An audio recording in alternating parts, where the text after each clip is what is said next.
This is a show about interesting people in interesting cars. And today we're driving with the head of design for Dodge and SRT, Mr. Mark Trostle.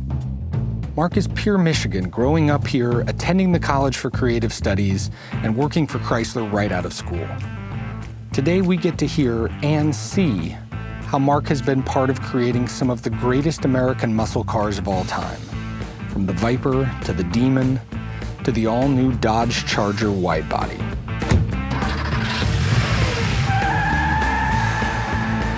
So let's drop in on Mark at his home garage in Rochester, where he has the new car and the inspiration for it both in the driveway. Sure. What does Widebody mean? The car is actually 3.5 inches wider versus a normal Charger. We've added on these flares, which allowed us to have an even wider wheel, which allows the 707 horsepower to be more easily transferred to the ground. And now we can rewind that to 707 horsepower. Yes. So it's not just aesthetics, there's actually... Yep, form and function really working together. That's where I come in, trying to make sure that all that horsepower and all the performance still looks cool.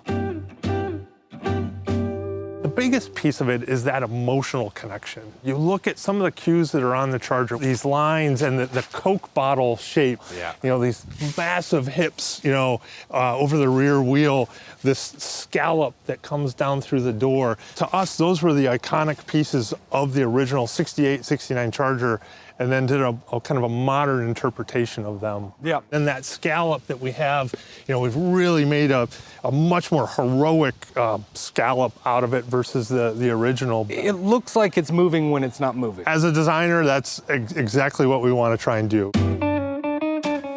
This is your barn, as you told me about. My horsepower barn, I guess. Horsepower barn, I like a lot.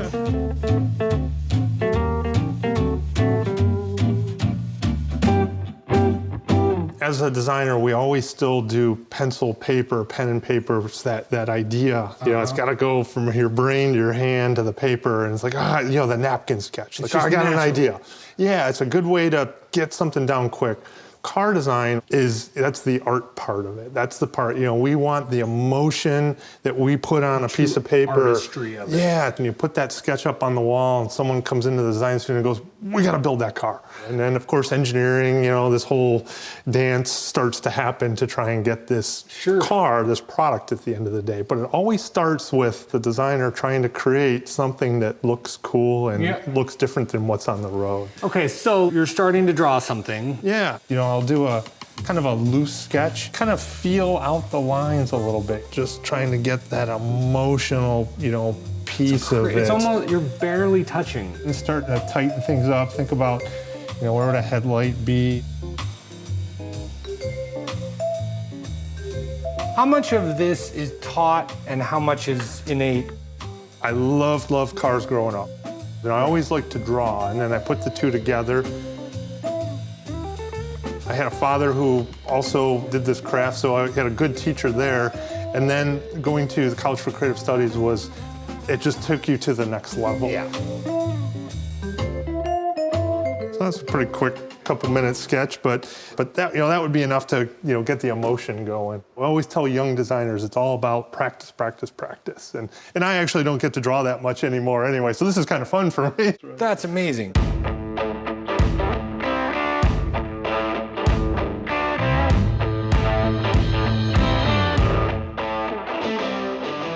As a designer, is there a career path that you're like, you know what I'm gonna do? I'm gonna be drawing a Viper here in 15 years.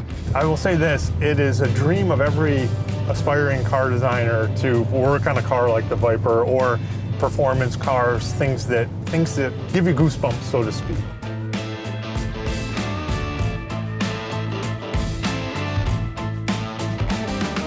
People talk about the heyday of muscle cars being in the 70s and that, and those were definitely, you know, great times for muscle cars, but to me, it's today, you know? It's like we're in a four-door muscle car even. We're driving around in this thing, and it's civilized, right? Absolutely civilized, but it's 700 horsepower. You could have a car seat back there. You could have a toddler back there. Exactly.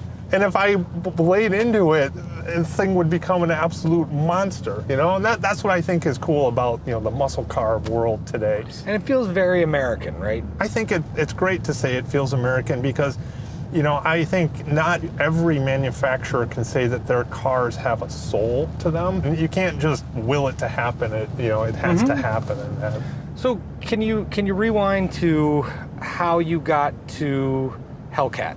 And two of the most bitchin' names of all time, Hellcat and Demon. Yeah, the Hellcat name was actually the code name for the engine, and it was never intended to become mainstream. No way. We started saying, maybe we should design a logo that's kind of goes with the code name for it. And then we said, well, let's make it truly this kind of mascot, this cat, this Hellcat that we're going to put on the fenders of the cars. And that's how it evolved. Those are my favorite stories. It's crazy now. You see people with tattoos of Hellcats on their body. Was it always the intention that there would be 2 iterations, or did someone go, hey, I found a way to squeeze out another 100 horsepower. Why don't we just go? Pretty much. That no one's ever like, all right, I think we're good. Let's just. Everyone is always like, hey, what else can we do? What other kind of crazy stuff can we do? Mm-hmm. Like, are people laughing in these meetings? Like, is somebody going like, yeah, sure. It's a great idea, Dave. Let's do a wheelie in a sedan. Out, will ya? You just pump your brakes just a tad for me. But that's a good thing, right? Because to me, that's the point of hiring people like you that are going to think creatively and try and do something. Yeah. Do you have something that you've pitched at some point that you're like, this is it, this is the greatest thing ever, and it just got nowhere? Working on the previous generation Grand Cherokee, it was my design versus a colleague of mine, still he's a good friend of mine, he's actually the head of Jeep now, and it was between he and I lost. My car lost, and it's like, happy for him? Yeah, no, I wasn't happy for him. I was like, I wanted the car, but I think that's, it just goes with the territory.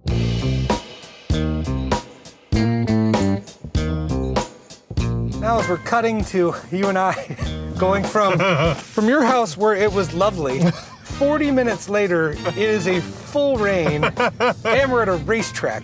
And it's freezing. So we got that going for us.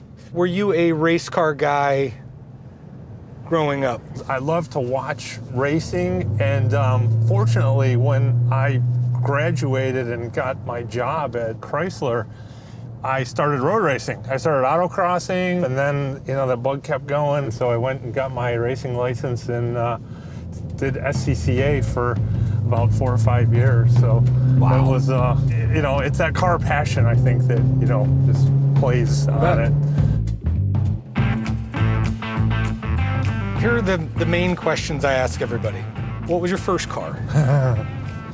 My first car. That's a great response. No, it's actually a pretty cool car, I think. For, a 16-year-old, I got a hand-me-down Mercury Capri. It was a 1979 Capri. It was my mom's car. I went in 1986 when I got my driver's license to the junkyard and bought all the newest stuff and just put it on there and tried to make the car look as new and as cool as I could. I actually ended up repainting the car as well, all black and that, so, but.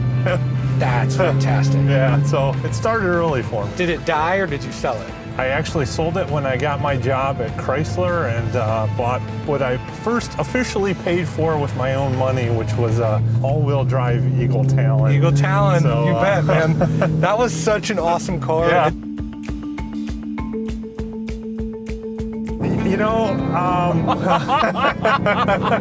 Oh, that's awesome. What is your dream car? Like, money's no object, go crazy. Doesn't have to be new or old. I don't know if I've seen my ultimate car yet, because I'd like to believe that I'm going to be able to work on that ultimate car someday. That's a fantastic, you're going to build your dream car. Well, be part of a company, the company that builds that car. What is your regular driver day to day? Fortunately, it's this thing.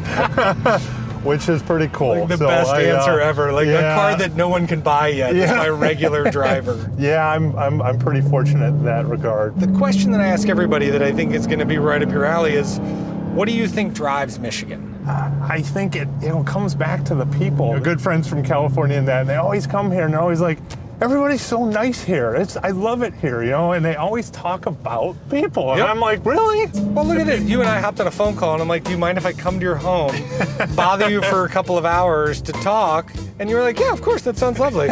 And now you're driving me around a racetrack in the rain in a car that's not for sale yet. Like, Yeah. it doesn't get a whole lot better than that. Yeah.